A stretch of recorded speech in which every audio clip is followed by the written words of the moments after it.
ಜಗನ್ ವಿಜಯ ಯಾತ್ರೆ ವಿಶೇಷ ಕಾರ್ಯಕ್ರಮಕ್ಕೆ ಸ್ವಾಗತ. ನಾನು ನಿಶಾ. ಅಮರಾವತಿಗೆ ಜಗನ್ ಮೋಹನ್ ರೆಡ್ಡಿಯೇ ಅಧಿಪತಿ. ತಂದೆ ವೈಎಸ್ಆರ್ ಹಾದಿಯಲ್ಲೇ ಜಗನ್ ಪಾದಯಾತ್ರೆ. ಸೋನಿಯಾ ಅವಮಾನದಿಂದ ಸಿಡಿದೆದ್ದ ಜಗನ್ ಗೆದ್ದಿದ್ದೇಗೆ? ಮೋದಿ ವಿರೋಧಿ ನಾಯ್ಡು ಹೀನಾಯ ಸೋಲಿನ ಗುಟ್ಟೇನು? ಇದೇ ಹೊತ್ತಿನ ವಿಶೇಷ. ಜಗನ್ ವಿಜಯ ಯಾತ್ರೆ ಅದೊಂದೇ ಒಂದು ಅವಮಾನ. ಹೌದು, 9 ವರ್ಷದ ಹಿಂದಾಗಿದ್ದ ಅದೊಂದು ಅವಮಾನ ಆತನನ್ನ ಸಿಡಿದು ನಿಲ್ಲುವಂತೆ ಮಾಡಿತ್ತು. ತಂದೆಯನ್ನ ಕಳ್ಕೊಂಡು ಕಂಗಾಲಾಗಿದ್ದವನಿಗೆ ಒಂದಷ್ಟು ಸಾಂತ್ವನ ಬೇಕಿತ್ತು. ಆದ್ರೆ ಆಗಿತ್ತು ಅವಮಾನದ ಮೇಲೆ ಅವಮಾನ. ಮುಂದೊಂದು ದಿನ ಇದೇ ಅವಮಾನಕ್ಕೆ ಪ್ರತೀಕಾರ ತೀರಿಸಿಕೊಳ್ತೀನಿ ಅಂತ ಆವತ್ತೇ ಆತ ಶಪಥಗೈದು ಹೊರಬಂದಿದ್ದ. ಈಗ ಅವಮಾನ ಮಾಡಿದವರೆದುರು ವಿಜೃಂಭಿಸುವ ಕಾಲ ಬಂದಿದೆ. ಯಾರವರು ಅಂದ್ರ ಅವರೇ ಆಂಧ್ರ ಗೆದ್ದ ವೈಎಸ್ಆರ್ ಪುತ್ರ ಜಗನ್ ಮೋಹನ್ ರೆಡ್ಡಿ. ಜಗನ್ ಆಂಧ್ರ ಕ್ಲೀನ್ ಸ್ವೀಪ್ ಮಾಡಿದ ಹಿಂದಿನ ರಹಸ್ಯವೇನ್ ಗೊತ್ತಾ? ನಾವು ತೋರಿಸ್ತೀವಿ ನೋಡಿ.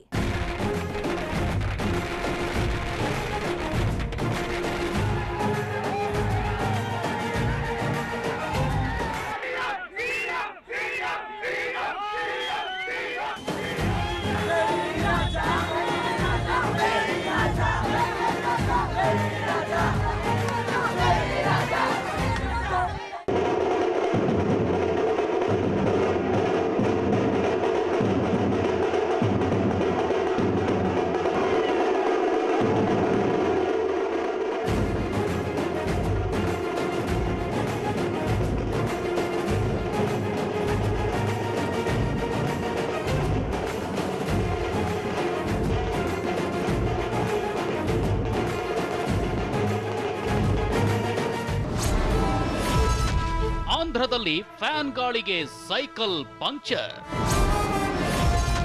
ಜಗನ್ ರಣತಂತ್ರಕ್ಕೆ ಮಕಾಡೆ ಮಲಗಿದ ಬಾಬು. ಅಮರಾವತಿಗೆ ಜಗನ್ ಮೋಹನ್ ರೆಡ್ಡಿಯೇ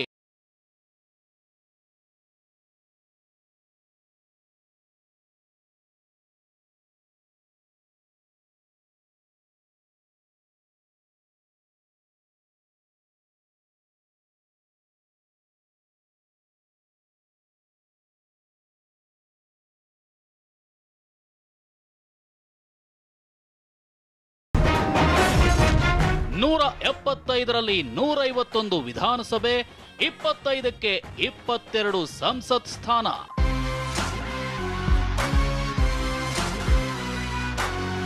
ಇದು ಅಂಥಿಂತ ಗೆಲುವಲ್ಲ. ಆಂಧ್ರ ಪ್ರದೇಶ ಇಬ್ಬಾಗವಾದ ಮೇಲೆ 2ನೇ ಬಾರಿಗೆ ನಡೆದಿರುವ ವಿಧಾನಸಭೆ ಚುನಾವಣೆಯಲ್ಲೇ ಭರ್ಜರಿ ಗೆಲುವು ದಾಖಲಿಸಿರುವ ವೈಎಸ್ಆರ್ ಕಾಂಗ್ರೆಸ್ ಪಕ್ಷದ ಅಧ್ಯಕ್ಷ ಜಗನ್ ಮೋಹನ್ ರೆಡ್ಡಿಗೆ ಇದು ಸಾಮಾನ್ಯ ಗೆಲುವಲ್ಲ. ಈ ಗೆಲುವಿನ ಹಿಂದೆ ಸತತ 8 ವರ್ಷಗಳ ಅವರ ಕಾಯುವಿಕೆ ಇದೆ. ಅದೆಷ್ಟೋ ಅವಮಾನಗಳಿವೆ, ಅದೆಷ್ಟೋ ನೋವುಗಳಿವೆ. ಆದ್ರೆ ಅದೆಲ್ಲಕ್ಕಿಂತ ಹೆಚ್ಚಿಗೆ ಕಾಡಿದ್ದು ಅದೊಂದೇ ಒಂದು ಅವಮಾನ. 8 ವರ್ಷದ ಹಿಂದಾಗಿತ್ತು ಘೋರ ಅವಮಾನ. ಅವಮಾನಕ್ಕೆ ಸೇಡು ತೀರಿಸಿಕೊಂಡ ಜಗನ್. ಎಸ್, 8 ವರ್ಷದ ಹಿಂದಾದ ಆ ಘೋರ ಅವಮಾನಕ್ಕೆ ಜಗನ್ ಈ ಭರ್ಜರಿ ಗೆಲುವಿನ ಮೂಲಕ ಸರಿಯಾಗಿ ಸೇಡು ತೀರಿಸಿಕೊಂಡಿದ್ದಾರೆ. ಎಷ್ಟಕ್ಕೂ ಏನು ಆ ಅವಮಾನ ಅಂತೀರಾ? ಹೇಳ್ತೀವಿ ಕೇಳಿ.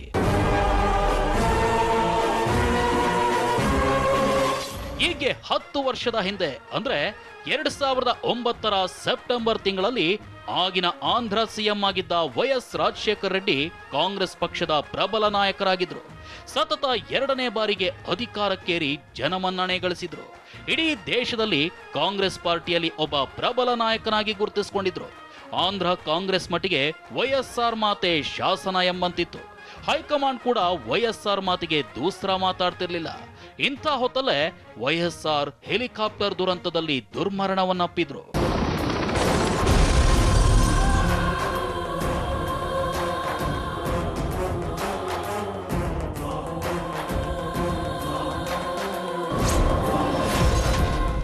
ವರ್ಷದ ಹಿಂದೆ ತಂದೆ ವೈಎಸ್ಆರ್ ದುರ್ಮರಣ. ಉತ್ತರಾಧಿಕಾರಿ ಪಟ್ಟ ಬಯಸಿದವರಿಗೆ ಸಿಕ್ಕಿದ್ದು ಜೈಲು.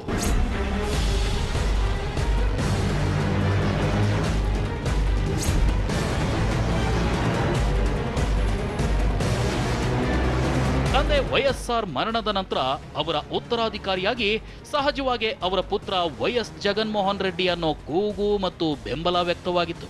ಆದರೆ ಹೈಕಮಾಂಡ್ ಜಗನ್ಗೆ ಸೊಪ್ಪು ಹಾಕದೆ ಬೇರೊಬ್ಬರನ್ನ ಮುಖ್ಯಮಂತ್ರಿ ಸ್ಥಾನದಲ್ಲಿ ಕೂರಿಸಿತು. ತಂದೆಯನ್ನ ಕಳ್ಕೊಂಡ ದುಃಖದಲ್ಲಿದ್ದ ಜಗನ್ ತನ್ನ ತಾಯಿ ಮತ್ತು ತಂಗಿ ಜೊತೆ ವೈಎಸ್ಆರ್ ಮರಣದಿಂದ ದುಃಖ ತಪ್ತರಾಗಿದ್ದ ಮತ್ತು ನೊಂದು ಜೀವ ಬಿಟ್ಟಿದ್ದ ಕುಟುಂಬಗಳಿಗೆ ಸಾಂತ್ವನ ಹೇಳೋ ನಿಟ್ಟಿನಲ್ಲಿ ಓದಾರ್ಪು ಯಾತ್ರಾ ಅನ್ನೋ ಹೆಸರಿನಲ್ಲಿ ಕಾರ್ಯಕ್ರಮ ಹಾಕೊಂಡ್ರು. ಇದಕ್ಕೆ ಸಾಕಷ್ಟು ಜನಬೆಂಬಲವೂ ವ್ಯಕ್ತವಾಯಿತು. ಜಗನ್ಗೆ ಎಲ್ಲಿಲ್ಲದ ಜನಬೆಂಬಲ ಸಿಕ್ಕತೊಡಗಿತ್ತು. ಆದ್ರೆ ಇದರಿಂದ ಕಂಗಾಲಾಗಿದ್ದ ಕಾಂಗ್ರೆಸ್ ಅಧಿನಾಯಕಿ ಸೋನಿಯಾ ಗಾಂಧಿ ಜಗನ್ ತಾಯಿ ವಿಜಯಮ್ಮ ಮತ್ತು ತಂಗಿ ಶರ್ಮಿಳಾರನ್ನ ದೆಹಲಿಯ ತಮ್ಮ ನಿವಾಸಕ್ಕೆ ಕರೆಸಿಕೊಂಡು ಜಗನ್ ಹಮ್ಮಿಕೊಂಡಿರೋ ಓದಾರ್ಪು ಯಾತ್ರೆ ನಿಲ್ಲಿಸುವಂತೆ ತಾಕೀತು ಮಾಡಿದ್ರು. ಸಾಲದಕ್ಕೆ ವೈಎಸ್ಆರ್ ಇದ್ದಾಗ ಕೊಡ್ತಿದ್ದ ಕನಿಷ್ಠ ಗೌರವವನ್ನೂ ಕೊಟ್ಟಿರಲಿಲ್ಲ. ತಮ್ಮ ಮನೆಗೆ ಕರೆಸಿ ಸುಮಾರು ಹೊತ್ತು ಕಾಯಿಸಿ ನಂತರ ಅವರನ್ನ ಭೇಟಿ ಮಾಡಿದ ಸೋನಿಯಾ ಏರು ಧನಿಯಲ್ಲೇ ಜಗನ್ಗೆ ಓದಾರ್ಪು ಯಾತ್ರೆ ನಿಲ್ಲಿಸ್ತಿದ್ರೆ ಪರಿಣಾಮ ನೆಟ್ಟಗಿರಲ್ಲ ಅಂತ ನೇರ ಎಚ್ಚರಿಕೆ ಕೊಟ್ಟಿದ್ರು. ಕಾಂಗ್ರೆಸ್ ಅಧಿನಾಯಕಿಯ ಈ ನಡೆಯಿಂದ ಜಗನ್ ಸಾಕಷ್ಟು ಅವಮಾನಕ್ಕೊಳಗಾಗಿದ್ರು. ಈ ನಡುವೆ ಪಕ್ಷದಲ್ಲಿ ಜಗನ್ ಮೇಲೆ ಸಾಕಷ್ಟು ನಿರ್ಬಂಧಗಳನ್ನ ಹೇರ್ಕೊಂಡು ಹೋಗಲಾಯಿತು. ಕಾಂಗ್ರೆಸ್ ಹೈಕಮಾಂಡ್ ವರ್ತನೆಯಿಂದ ಸಿಡಿದೆದ್ದ ಜಗನ್ 2011ರಲ್ಲಿ ದಶಕಗಳ ಕಾಲ ತನ್ನ ತಂದೆ ದುಡಿದು ಶ್ರಮಿಸಿ ಕೆಲಸ ಮಾಡಿದ್ದ ಕಾಂಗ್ರೆಸ್ ಪಕ್ಷ ತೊರೆದು ವೈಎಸ್ಆರ್ ಕಾಂಗ್ರೆಸ್ ಪಾರ್ಟಿ ಸ್ಥಾಪಿಸಿದ್ರು. ತಮ್ಮದೇ ಪಕ್ಷದ ವತಿಯಿಂದ ಮತ್ತೆ ಓದಾರ್ಪು ಯಾತ್ರೆ ಮುಂದುವರೆಸಿದ್ರು. ಅದಕ್ಕೆ ಸಿಕ್ತಿದ್ದ ಜನಬೆಂಬಲದಿಂದ ಕಂಗಾಲಾದ ಅಧಿನಾಯಕಿ ಜಗನ್ ಅಕ್ರಮ ಆಸ್ತಿ ಪ್ರಕರಣದಲ್ಲಿ ಜೈಲು ಸೇರುವಂತೆ ನೋಡಿಕೊಂಡ್ರು. ಆದರೆ 18 ತಿಂಗಳ ಜೈಲುವಾಸ ಅನುಭವಿಸಿ ಜಾಮೀನಿನ ಮೇಲೆ ಹೊರಬಂದ ಜಗನ್ ಕೇವಲ 8 ವರ್ಷದಲ್ಲಿ ಸೋನಿಯಾ ವಿರುದ್ಧ ಸೇಡು ತೀರಿಸಿಕೊಂಡಿದ್ದಾರೆ. ಆಂಧ್ರದಲ್ಲಿ ತಮ್ಮ ಎದುರಾಳಿ ಚಂದ್ರಬಾಬು ನಾಯ್ಡು ನೇತೃತ್ವದ ತೆಲುಗು ದೇಶಂ ಪಕ್ಷವನ್ನ ಮಕ್ಕಾಡೆ ಮಲಗಿಸೋದರ ಜೊತೆಗೆ ಕಾಂಗ್ರೆಸ್ ಪಕ್ಷ ಹೇಳ ಹೆಸರಿಲ್ಲದಂತೆ ಮಾಡಿದ್ದಾರೆ.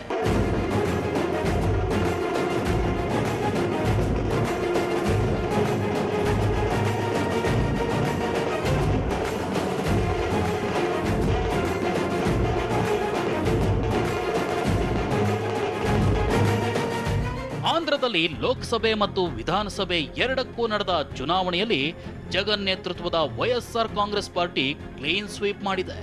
ಜಗನ್ ಪಕ್ಷದ ಫ್ಯಾನ್ಗಳಿಗೆ ಎಲ್ಲಾ ಪಕ್ಷಗಳು ಹಾರಿ ಹೋಗಿವೆ. ಅಧಿಕಾರೂಢ ತೆಲುಗು ದೇಶಂ ಪಕ್ಷವಂತೂ ಹಿಂದೆಂದೂ ಕಾಣದ ಹೀನಾಯ ಸೋಲು ಕಂಡಿದೆ. ಪಕ್ಷ ಸ್ಥಾಪಿಸಿದ ದಿನದಿಂದಲೂ ಜನರ ಜೊತೆಯಲ್ಲೇ ಕಾಲ ಕಳೆದ ಜಗನ್ಗೆ ಆಂಧ್ರ ಜನತೆ ಜೈಕಾರ ಹಾಕಿದ್ದಾರೆ. ಬರೋಬ್ಬರಿ 151 ಸ್ಥಾನಗಳಲ್ಲಿ ಆಯ್ಕೆ ಮಾಡಿ ಭರ್ಜರಿ ಗೆಲುವು ಕೊಟ್ಟಿದ್ದಾರೆ. ಇದೇ ತಿಂಗಳ 30ರಂದು ಜಗನ್ ಆಂಧ್ರ ನೂತನ ಮುಖ್ಯಮಂತ್ರಿಯಾಗಿ ಪ್ರಮಾಣ ವಚನ ಸ್ವೀಕರಿಸಲಿದ್ದಾರೆ. ಅಮರಾವತಿಗೆ ಹೊಸ ಅಧಿಪತಿಯಾಗಲಿದ್ದಾರೆ.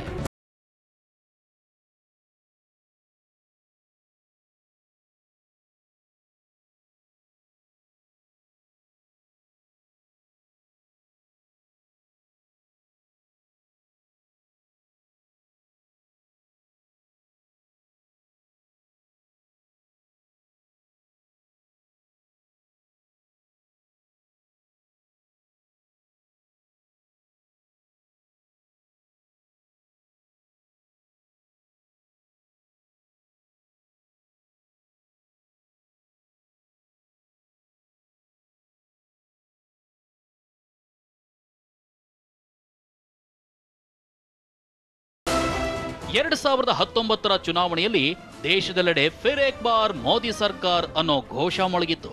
ಅದರಂತೆಯೇ ಮೋದಿ ಮತ್ತೊಮ್ಮೆ ಬೃಹತ್ ವಿಜಯ ಸಾಧಿಸಿ ಮತ್ತೊಮ್ಮೆ ಪ್ರಧಾನಿ ಪಟ್ಟಕ್ಕೇರ್ತಿದ್ದಾರೆ. ಅದೇ ರೀತಿ ಆಂಧ್ರದಲ್ಲೂ ಒಂದು ಘೋಷ ಮೊಳಗಿತ್ತು. ರಾವಾಲಿ ಜಗನ್ ಕಾವಾಲಿ ಜಗನ್ ಅಂದ್ರೆ ಬರಬೇಕು ಜಗನ್ ಬೇಕು ಜಗನ್ ಅನ್ನೋ ಘೋಷ ಆಂಧ್ರದಲ್ಲಿ ಸಂಚಲನ ಸೃಷ್ಟಿಸಿದೆ. ತೆಲುಗು ರಾಜ್ಯಗಳಲ್ಲಿ ಯಾವ ರಾಜ್ಯಕ್ಕೂ ಸಿಗದ ಬಹುಮತದೊಂದಿಗೆ ವೈಎಸ್ಆರ್ ಕಾಂಗ್ರೆಸ್ ಪಾರ್ಟಿ ಅಧಿಕಾರಕ್ಕೇರಲಿದೆ. ಯಾರು ಊಹೆ ಮಾಡದ ರೀತಿ ಎಕ್ಸಿಟ್ ಪೋಲ್ಗಳಿಗೂ ಮೀರಿ ಜಗನ್ ಘನ ವಿಜಯ ಸಾಧಿಸಿದ್ದಾರೆ. ಆಂಧ್ರದ 175 ವಿಧಾನಸಭೆ ಸ್ಥಾನಗಳಲ್ಲಿ ಬರೋಬ್ಬರಿ 151 ಸ್ಥಾನ ಗೆದ್ದು ಜಗನ್ ಮುಖ್ಯಮಂತ್ರಿಯಾಗಲಿದ್ದಾರೆ.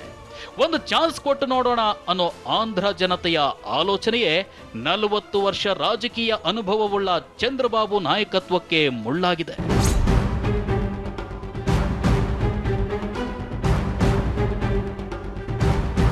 ಚುನಾವಣಾ ಪ್ರಣಾಳಿಕೆಯಲ್ಲಿ ಹೇಳಿದಂತೆ ನವರತ್ನ ಯೋಜನೆಗಳ ಅನುಷ್ಠಾನಕ್ಕೆ ಪ್ರಾಮುಖ್ಯತೆ ಕೊಡ್ತೀನಿ ಅಂತ ಜಗನ್ ಹೇಳಿದ್ದಾರೆ. ವರ್ಷ ಕಳೆಯೋದ್ರೊಳಗೆ ಒಳ್ಳೆ ಮುಖ್ಯಮಂತ್ರಿ ಅನ್ನಿಸ್ಕೊಳ್ತೀನಿ ಅಂತ ಜನರಿಗೆ ಭರವಸೆ ಕೊಟ್ಟಿದ್ದಾರೆ. ರಾಜ್ಯ ವಿಭಜನೆಗೆ ಕಾರಣವಾದ ಕಾಂಗ್ರೆಸ್ ಒಂದು ಸೀಟ್ ಕೂಡ ಗೆಲ್ಲೋದಕ್ಕೆ ಸಾಧ್ಯವಾಗಿಲ್ಲ. ಇನ್ನು ಜನಸೇನಾ ಪಾರ್ಟಿ ಒಂದೇ ಒಂದು ಸ್ಥಾನದಲ್ಲಿ ಗೆದ್ದಿದೆ. ಆ ಪಾರ್ಟಿಯ ಅಧ್ಯಕ್ಷ ನಟ ಪವನ್ ಕಲ್ಯಾಣ್ ಸ್ಪರ್ಧಿಸಿದ್ದ 2 ಕ್ಷೇತ್ರದಲ್ಲೂ ಹೀನಾಯ ಸೋಲನುಭವಿಸಿದ್ದಾರೆ. ದೇಶಾದ್ಯಂತ ಸುನಾಮಿ ಸೃಷ್ಟಿಸಿರೋ ಬಿಜೆಪಿ ಆಂಧ್ರದಲ್ಲಿ ಖಾತೆ ತೆರೆಯೋದಕ್ಕೆ ವಿಫಲವಾಗಿದೆ. ಇನ್ನು ಜಗನ್ ಮತ್ತು ಚಂದ್ರಬಾಬು ನಾಯ್ಡುರ ತವರು ರಾಯಲಸೀಮೆಯಲ್ಲೇ ಬಾಬು ಕೇವಲ 2 ಸೀಟು ಗೆದ್ದಿದ್ದಾರೆ. ಆದ್ರೆ ಜಗನ್ ಪಾರ್ಟಿ 52ರಲ್ಲಿ 50 ಸೀಟು ಗೆದ್ದು ಬೀಗಿದ್ದಾರೆ. ಇನ್ನು ಕುಪ್ಪಂನಲ್ಲಿ ಸ್ಪರ್ಧಿಸಿದ್ದ ಚಂದ್ರಬಾಬುಗೆ ಮೆಜಾರಿಟಿನೇ ತುಂಬಾ ಕುಗ್ಗಿ ಹೋಗಿದೆ. ಜಗನ್ ಹೊಡೆತಕ್ಕೆ ತೆಲುಗುದೇಶಂ ಪಕ್ಷದ ರಾಜ್ಯಾಧ್ಯಕ್ಷ ಚಂದ್ರಬಾಬು ಪುತ್ರ ನಾರಾ ಲೋಕೇಶ್ ಸೇರಿದಂತೆ ಬಹುತೇಕ ಮಂತ್ರಿವರ್ಯರು ಮಕಾಡೆ ಮಲಗಿದ್ದಾರೆ. ಇನ್ನು ವಿಶಾಖ ಎಂಪಿ ಸ್ಥಾನಕ್ಕೆ ಸ್ಪರ್ಧಿಸಿದ್ದ ನಟ ಬಾಲಕೃಷ್ಣ ಕಿರಿಯ ಅಳಿಯ ಭರತ್ ಕೂಡ ಸೋತು ಸುಣ್ಣವಾಗಿದ್ದಾನೆ. ಇನ್ನು ಎಂಪಿಗಳ ವಿಚಾರಕ್ಕೆ ಬಂದ್ರೆ ಇಡೀ ರಾಜ್ಯ ಜಗನ್ಗೆ ಜೈ ಅಂದಿದೆ. 25 ಲೋಕಸಭೆ ಸ್ಥಾನಗಳಲ್ಲಿ ಬರೋಬ್ಬರಿ 22 ಸ್ಥಾನಗಳನ್ನ ವೈಎಸ್ಆರ್ಸಿಪಿ ಅಭ್ಯರ್ಥಿಗಳೇ ಗೆದ್ದಿದ್ದಾರೆ. ಎಂಪಿ ಸೀಟುಗಳೆಲ್ಲ ಕೂಡಿ ವಿಶೇಷ ಸ್ಥಾನಮಾನ ದಕ್ಕಿಸ್ಕೊಳ್ತೀನಿ ಅಂತ ಜಗನ್ ಕೈಗೊಂಡಿದ್ದ ಪ್ರಚಾರ ಜನರಿಗೆ ಸರಿಯಾಗಿ ಮುಟ್ಟಿದೆ ಅನಿಸ್ತಿದೆ. ಘಟಾನುಘಟಿಗಳಿರಲಿ, ಅದೆಷ್ಟೇ ಸೀನಿಯರ್ಗಳಿರಲಿ, 40 ವರ್ಷದ ರಾಜಕೀಯ ಅನುಭವವುಳ್ಳವರು ಕೂಡ ವೈಎಸ್ಆರ್ಸಿಪಿಯ ಜೂನಿಯರ್ ಅಭ್ಯರ್ಥಿಗಳೆದುರು ವಿಲ ಅಂತ ಸೋಲನುಭವಿಸಿ ಪಕ್ಕಕ್ಕೆ ಸರ್ಕೊಂಡಿದ್ದಾರೆ. ಟಿಡಿಪಿ ಘೋಷಿಸಿದ್ದ ಸಾಕಷ್ಟು ಯೋಜನೆಗಳು ಅವರನ್ನ ದಡಕ್ಕೆ ಮುಟ್ಟಿಸಿಲ್ಲ. ಟಿಡಿಪಿ ಸರ್ಕಾರದ ಅಕ್ರಮಗಳ ಬಗೆಗಿನ ಪ್ರಚಾರ, ಒಂದು ಅವಕಾಶ ಕೊಡಿ ಅಂದ ಜಗನ್ ಕೂಗು, ರಾವಾಲಿ ಜಗನ್ ಕಾವಾಲಿ ಜಗನ್ ಅಂತ ಸಾಗಿದ ಪ್ರಚಾರ, ಹೀಗೆ ಸಾಕಷ್ಟು ಅಂಶಗಳು ಟಿಡಿಪಿ ಸೋಲಿಗೆ, ಜಗನ್ ವಿಜಯಕ್ಕೆ ರಹದಾರಿ ಮಾಡಿಕೊಟ್ಟಿವೆ. ಒಟ್ಟಾರೆಯಾಗಿ 2019ರ ವಿಧಾನಸಭೆ ಚುನಾವಣೆ ಆಂಧ್ರದಲ್ಲಿ ಶತಮಾನ ಅರ್ಧ ಶತಮಾನದ ಇತಿಹಾಸವುಳ್ಳ ಪಕ್ಷಗಳಿಗೆ, ಹೊಸದಾಗಿ ಹುಟ್ಟುಕೊಂಡ ಪಕ್ಷಗಳಿಗೂ ಕೂಡ ಕಹಿ ಅನುಭವಗಳನ್ನೇ ಉಳಿಸಿಬಿಟ್ಟಿದೆ.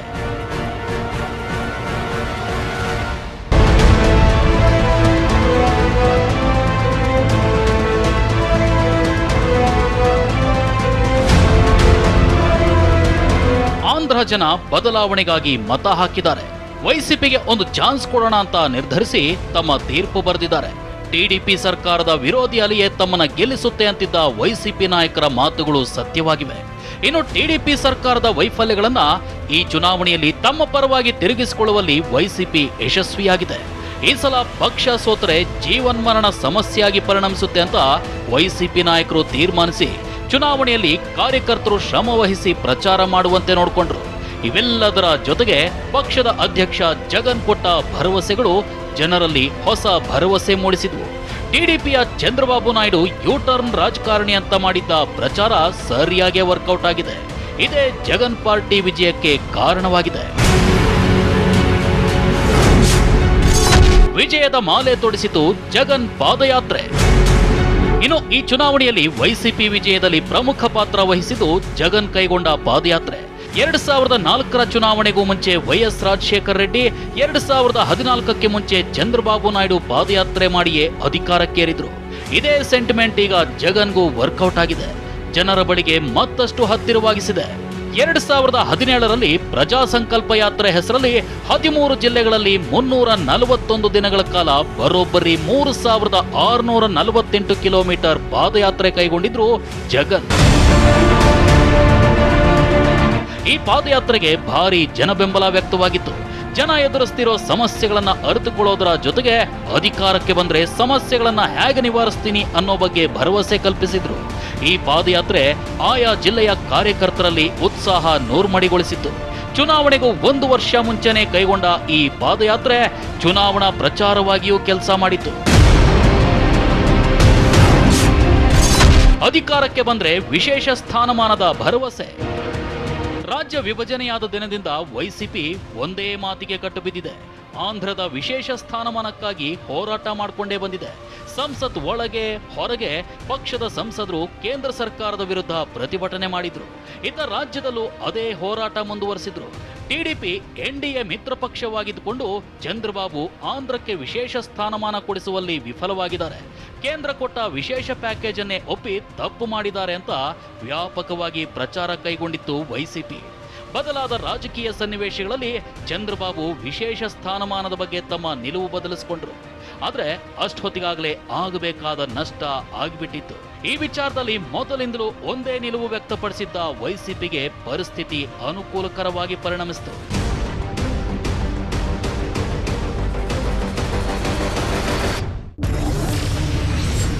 ಜಗನ್ ನವರತ್ನ ಯೋಜನೆಯಿಂದ ಗೆಲುವು. ಹೌದು, ಜಗನ್ ಪ್ರಕಟಿಸಿದ ನವರತ್ನ ಯೋಜನೆಗಳು ವೈಸಿಪಿ ಗೆಲುವಿನಲ್ಲಿ ಪ್ರಮುಖ ಪಾತ್ರ ವಹಿಸಿವೆ. ಜನರ ಕಲ್ಯಾಣಕ್ಕೆ ಸಂಬಂಧಿಸಿ 9 ಪ್ರಮುಖ ಅಂಶಗಳೊಂದಿಗೆ ವೈಸಿಪಿ ಈ ಯೋಜನೆ ರೂಪಿಸಿತ್ತು. ರೈತ ಭರವಸೆ, ಆರೋಗ್ಯಶ್ರೀ, ಯುವಕರಿಗೆ ಉದ್ಯೋಗ, ಶುಲ್ಕ ಮರುಪಾವತಿ, ಅಮ್ಮನ ಮಡಿಲು, ಪಿಂಚಣಿ, ಆಸರೆ, ವೈಎಸ್ಆರ್ ಗೃಹ ನಿರ್ಮಾಣ, ಹಿಂದುಳಿದ ವರ್ಗಗಳ ಕಲ್ಯಾಣದಂತ ಅಂಶಗಳನ್ನ ನವರತ್ನ ಯೋಜನೆಯಲ್ಲಿ ಸೇರಿಸಲಾಗಿತ್ತು. ಚುನಾವಣೆಗೆ 1 ವರ್ಷ ಮುಂಚೆನೆ ನವರತ್ನಗಳನ್ನ ಪ್ರಕಟಿಸಿದ್ರಿಂದ ಜನರನ್ನ ತಲುಪೋದಕ್ಕೆ ಸಹಾಯವಾಗಿತ್ತು. ಸಾಮಾನ್ಯವಾಗಿ ಅಧಿಕಾರದಲ್ಲಿರೋ ಪಕ್ಷ ಆಡಳಿತ ವಿರೋಧಿ ಅಲೆ ಎದುರಿಸುವುದು ಸಹಜ. ಇದನ್ನ ವೈಸಿಪಿ ಸರಿಯಾಗಿ ಎನ್ಕ್ಯಾಶ್ ಮಾಡಿಕೊಂಡಿದೆ. ಜೊತೆಗೆ ಟಿಡಿಪಿಯ ಜನ್ಮಭೂಮಿ ಕಮಿಟಿಗಳ ಮೇಲೆ ವ್ಯಕ್ತವಾಗಿದ್ದ ವಿರೋಧವನ್ನು ವೈಸಿಪಿ ಸರಿಯಾಗಿ ಬಳಸಿಕೊಂಡಿತ್ತು.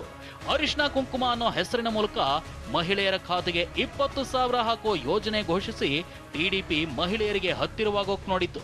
ಆದ್ರೆ ಇದಕ್ಕೆ ಟಕ್ಕರ್ ಕೊಟ್ಟ ವೈಸಿಪಿ ಹೆಚ್ಚು ಕಮ್ಮಿ ಅದೇ ಹೆಸರಿನಲ್ಲಿ ಅಧಿಕಾರಕ್ಕೆ ಬಂದ್ರೆ ಮಹಿಳೆಯರಿಗೆ ವರ್ಷಕ್ಕೆ 15,000ದಂತೆ 5 ವರ್ಷಕ್ಕೆ 75,000 ಮಹಿಳೆಯರ ಖಾತೆಗೆ ಹಾಕೋದಾಗಿ ಹೇಳಿತ್ತು. ಇನ್ನು ಮಹಿಳೆಯರ ಸಾಲ ಮನ್ನಾ ಮಾಡೋದಾಗಿ ಹೇಳಿತ್ತು. ಅಧಿಕಾರಕ್ಕೆ ಬಂದ್ರೆ ರೈತರ ಅಭಿವೃದ್ಧಿಗಾಗಿ ಕೆಲಸ ಮಾಡ್ತೀವಿ ಅಂದಿದ್ದ ವೈಸಿಪಿ ಪ್ರತಿ ವರ್ಷ ಮೇ ತಿಂಗಳಲ್ಲಿ 12,500 ರೂಪಾಯಿಯಂತೆ ರೈತರ ಖಾತೆಗೆ ಸಹಾಯಧನವಾಗಿ ಹಾಕೋದಾಗಿ ಹೇಳಿತ್ತು. ರೈತರಿಗೆ ಬಡ್ಡಿ ರಹಿತ ಸಾಲ, ಉಚಿತ ಬೋರ್ವೆಲ್, 3,000 ಕೋಟಿ ವೆಚ್ಚದಲ್ಲಿ ದರ ಸ್ಥಿರೀಕರಣ, 9 ಗಂಟೆ ಉಚಿತ ವಿದ್ಯುತ್ನಂತಹ ಭರವಸೆಗಳು ರೈತರನ್ನ ಆಕರ್ಷಿಸಿದ್ವು. ಜಗನ್ಗೆ ಒಂದು ಅವಕಾಶ ಕೊಡೋಣ ಅನ್ನೋ ಪ್ರಚಾರ ಚುನಾವಣೆಯಲ್ಲಿ ಪ್ರಭಾವ ಬೀರಿದೆ. 2011ರಲ್ಲಿ ಪಕ್ಷ ಕಟ್ಟಿದ್ದ ಜಗನ್ 2014ರ ಚುನಾವಣೆಯಲ್ಲಿ ಜಯದ ಅಂಚಿಗೆ ಹೋದ್ರೂ ಅಧಿಕಾರ ದಕ್ಕಿರಲಿಲ್ಲ. ಆದ್ರೆ ಮುಂದಿನ 5 ವರ್ಷಗಳಲ್ಲಿ ವೈಸಿಪಿ ಹೊಸ ಕಾರ್ಯಕ್ರಮಗಳನ್ನ ಮುಂದಿಟ್ಟು ಜನರಿಗೆ ಹತ್ತಿರವಾಗ್ತಾ ಬಂದಿತ್ತು. ಜೊತೆಗೆ ಆಂಧ್ರದಲ್ಲಿ ಬಿಜೆಪಿ ಮತ್ತು ಕಾಂಗ್ರೆಸ್ಗೆ ನೆಲೆ ಅಷ್ಟಕ್ಕಷ್ಟೇ. ಟಿಡಿಪಿಗೆ ಪರ್ಯಾಯವಾಗಿ ವೈಸಿಪಿ ಒಂದೇ ಪಕ್ಷ ಇದ್ದಿದ್ರಿಂದ ಈ ಬಾರಿ ಒಂದು ಅವಕಾಶ ಕೊಡೋಣ ಅನ್ನೋ ಜನರ ಆಲೋಚನೆ ವೈಸಿಪಿಯನ್ನ ಗೆಲ್ಲಿಸಿದೆ. ಜಗನ್ ಕ್ಲೀನ್ ಸ್ವೀಪ್ ಹಿಂದೆ ಪ್ರಶಾಂತ್ ಕಿಶೋರ್ ತಂತ್ರಗಾರಿಕೆ. ಇನ್ನು ರಾಜಕೀಯ ತಂತ್ರಗಾರಿಕೆಗೆ ಹೆಸರಾದ ಪ್ರಶಾಂತ್ ಕಿಶೋರ್ ಜೊತೆ ಸೇರಿ 2017ರಿಂದಲೂ ರಣತಂತ್ರ ರೂಪಿಸಿದೆ ಜಗನ್ಗೆ ಪ್ಲಸ್ ಪಾಯಿಂಟ್ ಆಗಿದೆ. ಯಾವ್ಯಾವ ಕ್ಷೇತ್ರಗಳಲ್ಲಿ ಪಕ್ಷ ಬಲಹೀನವಾಗಿದೆ, ಇನ್ಚಾರ್ಜ್ಗಳನ್ನ ಬದಲಿಸಬೇಕಾದ ಕ್ಷೇತ್ರಗಳು ಯಾವುವು ಅನ್ನೋ ಅಂಶಗಳ ಮೇಲೆ ಪ್ರತಿ ಕ್ಷೇತ್ರದಲ್ಲೂ ಸರ್ವೆ ಮಾಡಿ ಪ್ರಶಾಂತ್ ಕಿಶೋರ್ ಜಗನ್ಗೆ ವರದಿ ಕೊಟ್ಟಿದ್ರು. ಅದರಂತೆಯೇ ಜಾತಿ ಸಮೀಕರಣ ಮಾಡಿ ಪ್ರತಿ ಕ್ಷೇತ್ರದ ಟಿಕೆಟ್ ಯಾರಿಗೆ ಕೊಡಬೇಕು ಅಂತ ನಿರ್ಧರಿಸಿದ್ರು ಜಗನ್. ಒಂದೇ ಸಲಕ್ಕೆ ಎಲ್ಲ ಅಭ್ಯರ್ಥಿಗಳ ಹೆಸರನ್ನ ಘೋಷಿಸಿದ್ದು ಕೂಡ ವೈಸಿಪಿ ಗೆಲುವಿಗೆ ಸಹಕಾರಿಯಾಗಿದೆ. ಒಟ್ನಲ್ಲಿ ಈಗ ಅಮರಾವತಿಗೆ ಜಗನ್ ಮೋಹನ್ ರೆಡ್ಡಿಯೇ ಅಧಿಪತಿಯಾಗಲಿದ್ದಾರೆ. ಮೊದಲ ಬಾರಿಗೆ ಅಧಿಕಾರ ದಕ್ಕಿಸಿಕೊಂಡಿರುವ ಜಗನ್ ಮುಂದಿನ 5 ವರ್ಷಗಳಲ್ಲಿ ಆಂಧ್ರ ಜನತೆಯ ವಿಶ್ವಾಸ ಉಳಿಸಿಕೊಳ್ತಾರಾ ಕಾದು ನೋಡಬೇಕು. ಇದು ಈ ಹೊತ್ತಿನ ವಿಶೇಷ. ನಿರಂತರ ಸುದ್ದಿಗಾಗಿ ನೋಡ್ತಾ ಇರಿ TV9.